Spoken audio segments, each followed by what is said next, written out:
আমিও হরমুজ প্রণালী ছাড়বো না, ইরানও ছাড়বো না, আমিও ছাড়বো না। ইরান যদি হচ্ছে হরমুজ প্রণালী দিয়ে আমার পিছনে দুর্বল না হয়, আমিও হরমুজ প্রণালী দিয়ে ইরানকে দুর্বল করবো, এরকম একটা জায়গা। কিন্তু এই জায়গাতে সমস্যায় পড়েছে সবগুলো দেশ। চীন বলছে যুদ্ধ একদিকে চলবে, হরমুজ প্রণালী উন্মুক্ত থাকবে, এবং সেই হরমুজ প্রণালী উন্মুক্ত করার জন্য সবগুলো দেশকেই চাপ দিচ্ছে। প্রায় গত 40 দিন ধরে এই একই বিষয় নিয়ে আলোচনা করছি আর কথা বলছি। শুধু আমরাই না, সারা বিশ্বের প্রায় সব মিডিয়াই এই বিষয়টা নিয়েই আলোচনা করছে। কখন হবে একটা যুদ্ধবিরতি, কখন হবে একটা শান্তি চুক্তি, কখন এই যুদ্ধটা পুরোপুরি শেষ হবে এবং বিশ্বের মানুষ হাঁফ ছেড়ে বাঁচবে। বিশ্বের প্রায় প্রত্যেকটা মানুষ এই যুদ্ধ থেকে ভুক্তভোগী, এবং প্রত্যেকটা মানুষ চায় কোনো না কোনোভাবে এই যুদ্ধটা বন্ধ হোক। এজন্যই প্রত্যেক দিন আমেরিকার সকাল হলে, আমেরিকার সময় অনুযায়ী সকাল হলে মানুষ অপেক্ষা করে ট্রাম্প এবার কি টুইট মারবেন। যেমন মিডিয়াম্যানরা বা সংবাদ মাধ্যম কর্মীরা অপেক্ষা করেন, তেমনি সাধারণ মানুষও। যদিও এর বাইরে লক্ষ লক্ষ কোটি কোটি মানুষ আছেন যারা তাদের প্রতিদিনের প্রয়োজন পূরণে কাজ করে যাচ্ছেন, হয়তো এই দিকে তাদের চোখ রাখার সময় নেই। চোখ রাখুন বা নাই রাখুন, এই দিকে তাকান বা নাই তাকান, এই যুদ্ধটা আপনাকে আমাকে প্রত্যেককে কোনো না কোনোভাবে প্রভাবিত করছে। আপনার শাকের দাম যদি বেড়ে যায়, সেটার পেছনে এই যুদ্ধ দায়ী। আপনার রিকশার ভাড়া যদি বেড়ে যায়, সেটার পিছনে এই যুদ্ধ দায়ী। আপনার মোটরসাইকেলের ভাড়া যদি বেড়ে যায়, সেটার পেছনে এই যুদ্ধ দায়ী। আপনার সিএনজির ভাড়া যদি বেড়ে যায়, সেটার পেছনে এই যুদ্ধ দায়ী। সুতরাং ওতপ্রোতভাবে আপনি আমি জড়িত আছি এই যুদ্ধ নিয়ে, যে কারণে প্রশ্ন হচ্ছে এই যুদ্ধটা কবে শেষ হবে। এই যুদ্ধ শেষ করতে বা একটা শান্তি চুক্তি করতে বা করাতে পাকিস্তান যথেষ্ট পরিমাণে চেষ্টা করছে। আগামীকালকে নির্ধারিত যুদ্ধবিরতি শেষ হওয়ার সময় মার্কিন প্রেসিডেন্ট ডোনাল্ড ট্রাম্প বলছেন যে আমি এই যুদ্ধবিরতির সময় বাড়াতে চাই না। যদিও যদি আবার তার কথাগুলোকে রিপিট করি, তাহলে আপনি গত 2 সপ্তাহ ধরে তার মুখ থেকে যেই কথাগুলো শুনেছেন, সেগুলোই বারবার তিনি প্রত্যেক দিনই নতুন নতুন শব্দের মাধ্যমে, অনেক সময় একই শব্দ ব্যবহার করে রিপিট করেন। সুতরাং সেই রিপিটে আমি যাব না। কিন্তু পাকিস্তান যে একটা শান্তি আলোচনার জন্য টেবিল প্রস্তুত করেছে, সেই টেবিলে আমেরিকা এবং ইরান উভয় পক্ষেরই আলোচকরা যাওয়ার কথা, সেটা নিয়ে কথা বলবো। কি হতে পারে সেখানে, সেখান থেকে কি ধরনের ফলাফল বেরোতে পারে। পাকিস্তান বলছে যে অন্তত আর কিছু হোক আর না হোক, যুদ্ধবিরতিটা দীর্ঘায়িত করা হোক। ট্রাম্প বলছে আমি এটা দীর্ঘায়িত করতে চাই না, আমি চাই এই যুদ্ধবিরতির সময়ের মধ্যে যদি ইরান মেনে না নেয়, তাহলে আমি আরো বড় ধরনের হামলা করব। যদিও তার কথার ডান বামের কোনো ঠিক নেই।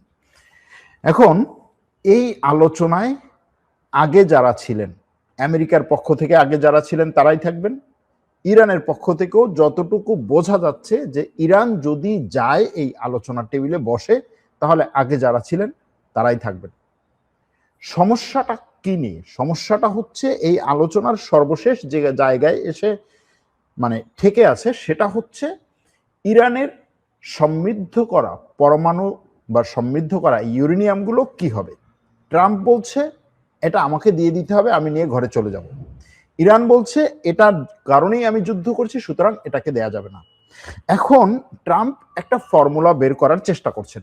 সেটা হচ্ছে তিনি গত 2 দিন ধরে, গতকাল রাত থেকে তিনি এরকম একটা বয়ান তৈরি করার চেষ্টা করছেন যে আমি গত বছর যে আক্রমণটা করেছিলাম ইরানে, সেই আক্রমণে ইরানের 3টা পরমাণু স্থাপনা ধ্বংস করেছি। তার কথা হচ্ছে ধ্বংস বলতে মাটির এত গভীরে তাদেরকে ঢুকিয়ে দিয়েছি, মাটির এত গভীরে তাদেরকে নিয়ে গিয়েছি যে সেখান থেকে সেই পরমাণু যদি সেই ইউরেনিয়ামগুলো আমি আনতেও যাই, সেটাও খুব সহজ না। এটা হচ্ছে ট্রাম্পের কথা। তিনি গত 2 দিন ধরে এটা প্রমাণ করার চেষ্টা করছেন বা এটা তৈরি করার চেষ্টা করছেন, এরকম একটা ন্যারেটিভ যে গত বছর তো আমরা ইরানের আসলে পরমাণু স্থাপনাগুলোকে ধ্বংস করেই ফেলেছি। এখন আমরা যেটা চাইছি সেটা হচ্ছে সেই ধ্বংস করা পরমাণু স্থাপনাগুলো থেকে ইউরেনিয়াম নিয়ে আসা। এখন সেটা আসলে সহজ কাজ না, কারণ ওই 100 মিটার গভীরে গিয়ে তারপরে ওই ধ্বংসস্তূপের নিচ থেকে খুঁড়ে খুঁড়ে খুঁজে খুঁজে এরপরে হচ্ছে এই যে ধুলাগুলো, তার কথা, এই যে ধুলাগুলো ওই মাটির মধ্য থেকে এই ধুলাগুলো খুঁজে খুঁজে নিয়ে আসা সহজ কাজ না। আমরা সেটাও করব। এই বয়ানটা তিনি কেন তৈরি করছেন? এই বয়ানটা তিনি তৈরি করছেন এজন্য যে ইরান যেহেতু এই পরমাণু বিষয়ে কোনো ধরনের ছাড় দিচ্ছে না, গত 3 দিন ধরে ইরানের পররাষ্ট্র মন্ত্রণালয়, ইরানের প্রধান যে নেগোসিয়েটর, ইরানের পার্লামেন্ট স্পিকার এবং ইরানের বিপ্লবী গার্ড এই বিষয়ে স্পষ্ট করে দিয়েছে যে আমরা এই জায়গাতে একটুও ছাড় দেব না। এখন ইরান যদি এই জায়গাতে ছাড় না দেয় তাহলে কিভাবে একটা চুক্তি হতে পারে? আমেরিকা কিভাবে পিছপা হবে এখান থেকে? কারণ ট্রাম্পের একটা চুক্তি দরকার। ট্রাম্পের এই যুদ্ধটা কোনো না কোনোভাবে এরকম ভাবে শেষ করা দরকার যে সে জিতেছে এবং এই যুদ্ধ সে আর কন্টিনিউ করতে চাচ্ছে না। এখন যেটা করছে সেটা হচ্ছে এই যুদ্ধ পরিস্থিতিটাকে জিয়ে যুদ্ধ শেষ করার আগে যত পরিমাণ হচ্ছে তার আশেপাশের লোকজন যে পরিমাণ হচ্ছে এখান থেকে গ্যাম্বলিং করে টাকা কামাই করতে পারে সেটা করছে। তো এই যুদ্ধটা শেষ করতে হলে তার একটা বয়ান দরকার। সেই বয়ানটা কি? যে ইরানের পরমাণু স্থাপনা তো আগেই ধ্বংস করা হয়েছে, এখন আমরা যেটা বলেছিলাম যেটার জন্য যুদ্ধ করছি সেটা হচ্ছে ওই পরমাণুগুলো নিয়ে আসার জন্য। তো ওই পরমাণুগুলো আমরা নিয়ে আসবো, সেটার জন্য ইরানের সাথে আমরা একটা চুক্তিতে যাচ্ছি এবং এটার জন্য সময় লাগবে, কারণ অত গভীরে গিয়ে নিয়ে আসা সম্ভব না। আর তোমরা এটা নিয়ে চিন্তা করো না, তার কথা যেটা, তোমরা এটা নিয়ে চিন্তা করো না। আমাদের যে গোয়েন্দা স্যাটেলাইট গুলো আছে, আমাদের এই গোয়েন্দা স্যাটেলাইট গুলো ওই পরমাণু স্থাপনাগুলোর প্রত্যেকটা ইঞ্চি 24 ঘন্টা ধরে একেবারে নখদর্পণে রাখে। সুতরাং ওইখান থেকে তারা ওই কি বলে ওই ধুলাগুলোকে সরিয়ে নিতে পারবে না। এটা নিয়ে তোমরা চিন্তা করো না। কি রেডি করতেছেন তিনি? রেডি করতেছেন এটা যে ইরানের সাথে যদি দীর্ঘমেয়াদে এই পরমাণু নিয়ে একটা চুক্তি হয়ও, ইউরেনিয়াম নিয়ে একটা চুক্তি হয়ও, সেই ইউরেনিয়াম চুক্তিতে যদি এরকম কিছু থাকে যে আচ্ছা ঠিক আছে, ইরান একটা নির্দিষ্ট পরিমাণে ইউরেনিয়াম বিশ্বের জন্য উন্মুক্ত করবে, দরকার হলে কিছু ইউরেনিয়াম দেশের বাইরে যেতে পারে, সেক্ষেত্রে ইরান সম্মতি দিবে, পাকিস্তান, চীন, রাশিয়া এদের মধ্যস্থতায় এটা হতে পারে, কিন্তু সেটা হবে আস্তে আস্তে ধীরে ধীরে, এবং যত আস্তে আস্তে ধীরে ধীরে আমেরিকা ইরানের উপর থেকে নিষেধাজ্ঞা তুলে নেয়। এরকম আমার কাছে যেটা মনে হচ্ছে যে এরকম একটা সিচুয়েশনে তারা যাচ্ছে, সেটার জন্য ট্রাম্প বয়ান তৈরি করছে। এর বাইরের যে কথাবার্তাগুলো, ইরানকে আমি হামলা করব, এমন হামলা করব ইরান যেন কোনোদিন হচ্ছে না দেখতে পায়, আমি এই যুদ্ধ বাড়াতে চাই না, আমি এই যুদ্ধ আমার শর্ত অনুযায়ী ইরান না আসলে, শর্তে না আসলে আমি একেবারে সবকিছু করে ফেলবো, এগুলো রাজনৈতিক বয়ান, কিন্তু ওইটা হচ্ছে আসল জায়গা। এখন শেষ পর্যন্ত কি হতে পারে পাকিস্তানে, ইসলামাবাদে গত আগামীকাল, আজ রাতে এবং আগামীকাল কি হতে পারে? আমেরিকা থেকে প্রতিনিধি দল রওনা দিয়েছে।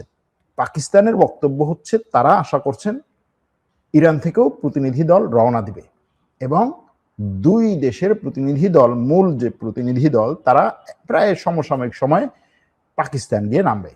কবে? আজকে রাত্রে এটা হওয়ার সম্ভাবনা আছে। নামলে আগামীকাল তারা আলোচনায় বসবে। আলোচনায় বসলে সেখানে চারটা সিনারিও সম্ভাব্য, চারটা ঘটনা ঘটতে পারে। এক, পুরোপুরি একটা যুদ্ধবিরতি, পুরোপুরি একটা শান্তি চুক্তি না হলেও একটা শান্তি চুক্তির ফ্রেমওয়ার্ক তৈরি হতে পারে, অর্থাৎ শান্তি চুক্তির একটা খসড়া তৈরি হতে পারে যে হ্যাঁ, আমরা মোটামুটি এই জিনিসগুলোতে ছাড় দিয়ে উভয় পক্ষ এই জায়গায় এসেছি এবং এটাকে আরো ফাইনাল করার জন্য আমাদের এই যুদ্ধবিরতিটা দীর্ঘায়িত করা দরকার এবং শান্তি চুক্তিটাকে আমরা ফাইনাল করব। এরকম একটা সিনারিও হতে পারে। সেক্ষেত্রে কি হবে? সেক্ষেত্রে আমেরিকা এই ইরানের পরমাণু বিষয়ে কিছুটা ছাড় দিবে, হয়তোবা ইরানকে যে টাকা ছাড় দেওয়ার কথা, ইরানের যে পরিমাণ জব্দ করা সম্পদ ছাড় দেওয়ার কথা, সেটার থেকে কিছুটা ছাড় দিবে। আবার হরমুজ প্রণালী নিয়েও মোটামুটি উভয় পক্ষই আস্তে আস্তে হরমুজ প্রণালীটা শিথিল করবে। এরকম একটা মানে আস্তে আস্তে শিথিলের দিকে যেতে পারে। এটা হচ্ছে সবচাইতে ইতিবাচক সিনারিও বা দৃশ্য। দ্বিতীয় যে দৃশ্য সেটা হতে পারে যে উভয় পক্ষ কোনো ধরনের শান্তি চুক্তি বা শান্তি চুক্তির যে ফ্রেমওয়ার্ক সেটা করতে পারছে না, করতে পারে নাই, সে ব্যাপারে উভয় পক্ষ সম্মত হয় নাই, কিন্তু অন্তত এই যে পাকিস্তানের অনুরোধে যুদ্ধবিরতিটাকে দীর্ঘায়িত করতে পারে, যে ঠিক আছে আমাদের শান্তি চুক্তি এখন হচ্ছে না, কিন্তু আমরা যুদ্ধবিরতিটাকে দীর্ঘায়িত করছি আরো 1 সপ্তাহ বা 2 সপ্তাহ, সেই অবস্থায় আমরা আবার নতুন করে বৈঠক করব, মানে এর আগের বার যেরকম ঘটনা ঘটছে সেটার রিপিট, এটা হওয়ার সম্ভাবনা আছে। আরেকটা হচ্ছে যে না, আমরা এই শান্তি চুক্তি শান্তি আলোচনায় আর বসবো না, তবে বিশ্বের অর্থনৈতিক পরিস্থিতিটাকে মানে মাথায় রেখে আমরা এই যুদ্ধবিরতিটাকে আরো অন্তত 1 সপ্তাহ বা 10 দিন বাড়াবো, তারপরে যুদ্ধ করব। আরেকটা হতে পারে যে না, শান্তি চুক্তিও নাই, যুদ্ধবিরতিও বাড়ানো নাই, আজকে এই সন্ধ্যায় অর্থাৎ আগামীকাল বুধবার সন্ধ্যায় আমরা এখান থেকে বিমানে উঠব, আর হচ্ছে ইরানে বোমা হামলা শুরু হবে, ইরানও মিসাইল এবং ড্রোন হামলা শুরু করবে। এই 4টা সিনারিও। এখন এই 4টা সিনারিওতে কার কতটুকু লাভ? একেবারে যে ফাইনাল সিনারিও সেটাতে আমেরিকার যে পরিমাণ ক্ষতি, তার চেয়ে বেশি ক্ষতি হচ্ছে এই অঞ্চলে আমেরিকার যে মিত্র রাষ্ট্রগুলো। আমেরিকার প্রেসিডেন্ট ট্রাম্প বলছেন যে আমার কাছে মার্কিন যুক্তরাষ্ট্রের জন্য এখন ন্যাটোর চেয়েও অতি বেশি, অতি পরম বন্ধু, পরম মিত্র রাষ্ট্র হচ্ছে উপসাগরীয় আরব রাষ্ট্রগুলো, সৌদি আরব, কাতার, কুয়েত, বাহরাইন, সংযুক্ত আরব আমিরাত, এগুলো। কেন? কারণ হচ্ছে এই যুদ্ধে ন্যাটো তার জন্য যা না করছে তার চেয়ে বেশি এরা করেছে। এমনকি যদি সংযুক্ত আরব আমিরাতের কারেন্সিতে সমস্যা হয়, তার যদি ফরেন কারেন্সির দরকার হয়, অর্থাৎ ডলারের যদি দরকার হয়, সেই বিষয়টাও আমেরিকা খতিয়ে দেখবে, বিবেচনায় নিবে এবং সংযুক্ত আরব আমিরাতের পাশে দাঁড়াবে। কে বলছে? মার্কিন প্রেসিডেন্ট ডোনাল্ড ট্রাম্প। ওদিকে কাতার বলছে যে কাতার এই যুদ্ধ আর দীর্ঘায়িত হোক এটা চায় না, যে কোনোভাবেই হোক এটা শেষ হোক এবং একটা শান্তি চুক্তির মাধ্যমে যুদ্ধটা স্থায়ীভাবে শেষ হয়ে যাক, এটা কাতারের কথা। কাতার বলছে যে আগামীকালকে অন্তত যুদ্ধ পুরোপুরি শেষ না হলেও, শান্তি চুক্তি পুরোপুরি স্বাক্ষর না হলেও, অন্তত যুদ্ধবিরতিটা যেন স্থায়ী হয়। সংযুক্ত আরব আমিরাতের কথা হচ্ছে ইরান এই অঞ্চলে সবচাইতে বেশি আঘাত করেছে আমার উপরে, এটা সংযুক্ত আরব আমিরাতের কথা। সংযুক্ত আরব আমিরাতের একজন মন্ত্রী এবিসি টেলিভিশনের সাক্ষাৎকারে বলেছেন যে ইরান আমেরিকা এবং ইসরায়েলে যত আক্রমণ না করেছে তার চেয়ে বেশি আক্রমণ করেছে সংযুক্ত আরব আমিরাতে, মানে বেশি মিসাইল এবং ড্রোন নিক্ষেপ করেছে সংযুক্ত আরব আমিরাতে। সংযুক্ত আরব আমিরাতের আকাশ প্রতিরক্ষা ব্যবস্থা অনেক ভালো হওয়ার কারণে সেই মিসাইল এবং ড্রোনগুলোকে তারা প্রতিহত করেছে।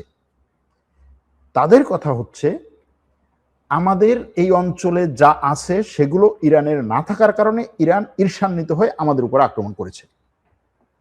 আমরা অর্থনৈতিকভাবে সমৃদ্ধশালী একটা দেশ, আমরা সাংস্কৃতিক দিক থেকে বিশ্বের 200-র বেশি সংস্কৃতি এই সংযুক্ত আরব আমিরাতে, দুবাই, বাহরাইন, এই দুবাই, তারপরে হচ্ছে আবুধাবি, শারজা, এরপরে হচ্ছে অন্যান্য যে কি বলে এলাকাগুলো আছে সেগুলোতে বিশ্বের সব দেশের সব ধর্মের মানুষ এসে এখানে নিরাপত্তা পাচ্ছে, অর্থনৈতিক সমৃদ্ধি পাচ্ছে এবং অর্থনৈতিক সুবিধা পাচ্ছে। আমরা এই যে সমৃদ্ধি এবং সুবিধার একেবারে কারিগর হয়ে উঠেছি। আমরা আমাদের তেল বিক্রি করে আমরা কি করেছি? আমরা সংস্কৃতিকে, শিক্ষাকে, অর্থনীতিকে, টেকনোলজিকে এবং অগ্রগতিকে গুরুত্ব দিয়েছি। আর ইরান তার তেল বিক্রি করে সে কি করেছে? সে প্রক্সি সংগঠনগুলোকে, সে পরমাণু সমৃদ্ধকরণে, সে মিসাইল বানানোয়, সে সশস্ত্র গোষ্ঠী বানানোয় এবং সে তার এই এক্সিস অফ রেজিস্ট্যান্স এইগুলোতে সে হচ্ছে খরচ করেছে। আমরা বিশ্বের কাছে সমৃদ্ধ একটা রাষ্ট্র, আর ইরান হচ্ছে বিশ্বের কাছে নিগৃহীত এবং ঘৃণিত একটা রাষ্ট্র, এক ঘরে রাখা একটা রাষ্ট্র, যে কারণে ইরান আমাদের হচ্ছে সহ্য করতে পারছে না, এই জন্য ইরান আমাদের উপর অনেক বেশি আক্রমণ করছে। এই কথার মাধ্যমে যেটা বোঝানোর চেষ্টা করছে সেটা হচ্ছে যে যদি দরকার হয় এবং আমেরিকা যদি এই যুদ্ধ কন্টিনিউ করে এবং আমেরিকা যদি আমাকে কিছু তরল ডলার দিয়ে অর্থাৎ নগদ ডলার দিয়ে অর্থনীতিটাকে স্থিতিশীল রাখতে সাহায্য করে, আমেরিকা এরপরে যুদ্ধ কন্টিনিউ করলে আমি সেটাতে সব ধরনের সাপোর্ট দিতে প্রস্তুত আছি। ওদিকে সৌদি আরবের এই যুদ্ধটা দ্রুত বন্ধ করা দরকার, কারণ এই যুদ্ধে সৌদি আরবের কিছুটা লাভ থাকলেও তার বিভিন্ন দিক দিয়ে ক্ষতি আছে। কোন কোন দিক দিয়ে ক্ষতি? সৌদি আরব এই অঞ্চলে তার গুটিগুলো নতুন করে সাজানোর জন্য প্রস্তুতি নিয়েছিল, তার মধ্যে একটা হচ্ছে ইয়েমেন। সেই ইয়েমেনে কিন্তু তার গুটি নতুন করে সাজিয়েছিল। ইয়েমেন থেকে সে সংযুক্ত আরব আমিরাতকে একেবারে এক থাপ্পড়ে বের করে দিয়েছিল। তার নতুন পরিকল্পনা ছিল লিবিয়া থেকে এবং সুদান থেকে সংযুক্ত আরব আমিরাতকে বের করে দেয়া। তার পরিকল্পনা ছিল সোমালিয়া থেকে সংযুক্ত আরব আমিরাতকে বের করে দেয়া। সে এগুলো নিয়ে নতুন করে সাজাতে চাচ্ছিল তার শখগুলো। সেখানে এই যুদ্ধটা বড় একটা ধাক্কা দেয় এবং এই ধাক্কার সাথে সাথে পাকিস্তান যে আমেরিকার কাছ থেকে একটা লেভারেজ নিচ্ছে, সেটার কারণে পাকিস্তান এই অঞ্চলে সৌদি আরবের হালকা সম্মতি অর্থাৎ পুরোপুরি সম্মতি ছাড়াই হালকা সম্মতি নিয়ে এই অঞ্চলে নিজে নিজে কিছু কাজ করেছিল। পাকিস্তান কি করেছিল? পাকিস্তান লিবিয়ার খলিফা হাফতারের কাছে প্রায় $5 বিলিয়ন অস্ত্র চুক্তি করেছিল। সুদানের সেনাবাহিনীর সাথে প্রায় $1.5 বিলিয়ন অস্ত্র চুক্তি করেছিল। এরকম অনেকগুলো কাজ করেছিল। এখন সোমালিয়াতে পাকিস্তান প্রায় 24টা যুদ্ধবিমান বিক্রির একটা আলোচনা চলছে। এখানে সৌদি আরব বলছে, এই পাকিস্তান তুমি থামো, তুমি যে এই সমস্ত চুক্তিগুলো করছো এই সমস্ত চুক্তিগুলো আপাতত বাতিল করো। চুক্তি বাতিল করলে কি হবে? তুমি আমার কাছ থেকে ডলার পাবা, আর চুক্তি যদি বাতিল না করো আমি তোমরা ঠেকাবো। পাকিস্তান এই চুক্তিগুলোকে স্থগিত করেছে আপাতত। সৌদি আরব বলছে আমি এই দেশগুলো নিয়ে আমার যে আগের যে পরিকল্পনা, আগের যে স্ট্র্যাটেজি ছিল সেটাকে আমি নতুন করে সাজাতে চাইছি, সেটার জন্য সমাধান। এজন্য সৌদি আরবের আসলে এই যুদ্ধটা খুব বেশি কন্টিনিউ করার টার্গেট নাই। কেন? আরেকটা কারণ হচ্ছে ইরান সৌদি আরবের বড় একটা শত্রু রাষ্ট্র, এটা ঠিক, কিন্তু এই শত্রু রাষ্ট্রটাকে দুর্বল করে জিয়ে রাখলে সৌদি আরবের লাভ, পুরোপুরি শেষ করে দিলে সৌদি আরবের লাভ নাই। পুরোপুরি শেষ করে দিলে সৌদি আরবের লাভ নাই। যেমন ধরেন ইরানের পুরোপুরি শেষ হয়ে গেলে তুরস্কের লাভ নাই। দুর্বল হয়েছে, জিয়ে থাকুক, তুরস্কের লাভ আছে। সৌদি আরবের প্রায় ওরকম। এই জন্য এরা চাইছে যে এই যুদ্ধটা শেষ হোক। যুদ্ধটা শেষ না করার জন্য উঠে পড়ে লেগেছে ইসরায়েল, কিন্তু এই যুদ্ধবিরতিতে ইসরায়েলের কোনো নাম নাই। আপনি দেখবেন যে কোনো ধরনের খবর পড়বেন, দেখবেন যে যুদ্ধবিরতি নিয়ে কি কথা হচ্ছে, আমেরিকা ইরান যুদ্ধবিরতি। যুদ্ধটা নিয়ে কি কথা হচ্ছে, আমেরিকা ইরান যুদ্ধ। যুদ্ধটা নিয়ে কি কথা হচ্ছে, যুদ্ধবিরতি নিয়ে কে সিদ্ধান্ত নেবে, মার্কিন প্রেসিডেন্ট। অথচ এই যুদ্ধে ট্রাম্পকে সরাসরি টেনে এনেছিল ইসরায়েল। ট্রাম্প নিজে, ট্রাম্পের পররাষ্ট্রমন্ত্রী, ট্রাম্পের প্রতিরক্ষা মন্ত্রী, ট্রাম্পের উপদেষ্টা, ট্রাম্পের গোয়েন্দা প্রধান, ট্রাম্পের নিরাপত্তা প্রধান সবাই বলেছিল যে এই যুদ্ধ যেদিন শুরু হয় সেই দিন আমাদের এই যুদ্ধ শুরু করার পরিকল্পনা ছিল না, আমাদের প্রস্তুতি ছিল, কিন্তু ওই দিনই যে আমরা ফার্স্ট ফায়ারটা করব এটা আমাদের টার্গেটে ছিল না। কিন্তু ওই দিন সকালবেলা ইসরায়েলের প্রধানমন্ত্রী তড়িঘড়ি করে ট্রাম্পকে ফোন দিয়ে কিছু গোয়েন্দা তথ্য দেয় এবং বলে যে এই মুহূর্তটাই হচ্ছে মোক্ষম মুহূর্ত, এই মুহূর্তে আক্রমণ করলেই আমরা খুব অল্প সময় সফলতা পাবো। সেটার উপরে ভিত্তি করে ট্রাম্প এই যুদ্ধে ঢোকে এবং এই আক্রমণ শুরু করে। সুতরাং এই আক্রমণ করার ক্ষেত্রে তাদের প্রধান যে ব্যক্তি সেটা হচ্ছে নেতানিয়াহু। এবং ট্রাম্প এটাও বলছেন যে ওই সময় আমাকে বলা হয় নাই যে এখানে ইরানের একটা কৌশলগত জায়গা হচ্ছে হরমুজ প্রণালী, এটা জানলে হয়তো আমি ওই সময় আক্রমণটা করতাম না। এখন সেই নেতানিয়াহুর কোনো জায়গায় কোনো নাম নাই। তো যেই নেতানিয়াহু এই সব কিছুকে একেবারে নাড়িয়ে চাড়িয়ে ট্রাম্পকে দিয়ে যুদ্ধ করেছে, সেই নেতানিয়াহু যদি এই যুদ্ধবিরতিতে না থাকে, এই যুদ্ধবিরতি শেষ পর্যন্ত সে মানবে কিনা, এটা একটা ব্যাপার। এখন যুদ্ধবিরতি না হলে হরমুজ প্রণালী উন্মুক্ত করা সম্ভব কিনা। ট্রাম্প বলছে যে সে এই যুদ্ধে 30 দিন যুদ্ধ চালিয়ে দেখেছে যে ইরানকে সে কেন দুর্বল করতে পারে না। অস্ত্র শেষ করতেছে, গোলা বারুদ শেষ করতেছে, মজুদ শেষ করতেছে, রকেট লঞ্চার শেষ করতেছে, কিন্তু ইরান কোনোভাবেই নমনীয় হয় না। ঘটনাটা কি? সে দেখলো যে হরমুজ প্রণালী নিয়ে ইরান হচ্ছে নমনীয় হয় না, হরমুজ প্রণালী ধরে রেখেছে। তখন ট্রাম্প বললো যে ঠিক আছে, এটা যেহেতু এতই একটা গুরুত্বপূর্ণ জিনিস, আমিও ওটাকে ধরি। সেও গিয়ে হরমুজ প্রণালী ধরছে। এখন তার কথা হচ্ছে আমিও হরমুজ প্রণালী ছাড়বো না, ইরানও ছাড়বো না, আমিও ছাড়বো না। ইরান যদি হচ্ছে হরমুজ প্রণালী দিয়ে আমার পিছনে দুর্বল না হয়, আমিও হরমুজ প্রণালী দিয়ে ইরানকে দুর্বল করবো, এরকম একটা জায়গা। কিন্তু এই জায়গাতে সমস্যায় পড়েছে সবগুলো দেশ। চীন বলছে যুদ্ধ একদিকে চলবে, হরমুজ প্রণালী উন্মুক্ত থাকবে, এবং সে হরমুজ প্রণালী উন্মুক্ত করার জন্য সবগুলো দেশকেই চাপ দিচ্ছে। আন্তর্জাতিক নৌ চলাচল সংস্থা তারা বলছে যে তারা আন্তর্জাতিক একটা মেকানিজম তৈরি করার চেষ্টা করছে, যেই মেকানিজম যুদ্ধ চললেও এই হরমুজ প্রণালী যেন উন্মুক্ত থাকে। আর যদি সেরকম একটা মেকানিজম তৈরি করতে পারে যে যুদ্ধ চলুক, হরমুজ প্রণালী চলতে থাকবে, হরমুজ প্রণালী উন্মুক্ত থাকবে, তাহলে ইরানের এইখানে আর কোনো স্ট্র্যাটেজিক সুপেরিয়রিটি থাকবে না। এই হচ্ছে ব্যাপার। এর বাইরে বিভিন্ন ধরনের বক্তব্য আপনারা দেখবেন, বিভিন্ন ধরনের, মানে এমন কোনো ইয়া নাই যেটা হচ্ছে আপনারা আলোচনায় দেখবেন না। ইরান বলবে আমি যাব না, ট্রাম্প বলবে সে আসতেই হবে, ট্রাম্প বলবে সে না আসলে আমি তাকে হচ্ছে শেষ করে দেবো, ইরান বলবে আমি দেখবো ট্রাম্প কিভাবে আমাকে শেষ করে দেয়, ট্রাম্প এই মিথ্যে কথা বলবে, তারা মিথ্যে কথা, ট্রাম্প, ইরান বলছে যে ট্রাম্পকে আমি সত্য কথা বলাতে বাধ্য করবো, কেমন করে দেখা যাক। হ্যাঁ, এবং বলছে যে হচ্ছে তারা এই যুদ্ধ নিয়ে সারা বিশ্বকে যেভাবে মিথ্যা কথা বলছে, আর কোনো এরকম মিথ্যা বলার সুযোগ দেওয়া হবে না। এখন এই ধরনের বক্তব্যগুলো, রাজনৈতিক বক্তব্যগুলো চলবে, কিন্তু শেষ কথা হচ্ছে আমাদের সবার চোখ থাকবে পাকিস্তানের রাজধানী ইসলামাবাদে। সেখানে এই যুদ্ধবিরতির শেষ পর্যন্ত কি হয় সেটা দেখার জন্য। আজ তাহলে এখানেই শেষ করি, লাইভটা আর দীর্ঘায়িত না করি। এক দর্শক বলছেন অনেকদিন পরে যুক্ত হলাম কুয়েত থেকে, ভাই 7+5=14 কেমনে কি, সর্বশেষ আপডেট কি, ইরানের প্রতিনিধিরা পাকিস্তানে যাচ্ছে বা যাচ্ছে না, দুই ধরনের সংবাদ পাচ্ছে, আসল খবর কি? ইরানের প্রতিনিধিরা এখনো পর্যন্ত পাকিস্তানে যাচ্ছে না, তবে তারা যাওয়ার সম্ভাবনা খুব বেশি। নিঃসন্দেহে শয়তান তোমাদের প্রকাশ্য শত্রু, এক দর্শক বলছেন ফ্রান্স থেকে দেখছি, চাঁপাইনবাবগঞ্জ থেকে দেখছি, শাহেদ গাজা নাকি 35 ঘন্টা 1200 কিলোমিটার পার দিতে পারে, ঠিক কিনা? তারপরে হচ্ছে মালয়েশিয়া থেকে দেখছি, America will be friend lost country, আমেরিকার কোনো বন্ধু রাষ্ট্র থাকবে না। আমার মনে হয় পক্ষই সময় ক্ষেপণ করছে, উভয় পক্ষই সময় ক্ষেপণ করছে। হ্যাঁ, ট্রাম্প এখানে একটা কথা বলেছে, অবশ্যই এটা বলে শেষ করব। সে বলছে যে এই যুদ্ধবিরতিটা যে আমরা করেছিলাম না, আমরা এই যুদ্ধবিরতিটা করেছি মূলত আমাদের হচ্ছে অস্ত্র মজুত করার জন্য, আমরা স্টক করার জন্য করেছিলাম। ইরানও কিছুটা স্টক করছে, কিন্তু আমরা ব্যাপক পরিমাণে স্টক করছি, সুতরাং আমরা হামলা করতে পারবো। এই জন্য ট্রাম্পের কথার ভাই কোনো ভ্যালু নাই, বুঝছেন, সত্য কথা যেটা, কিন্তু দিতে হয়।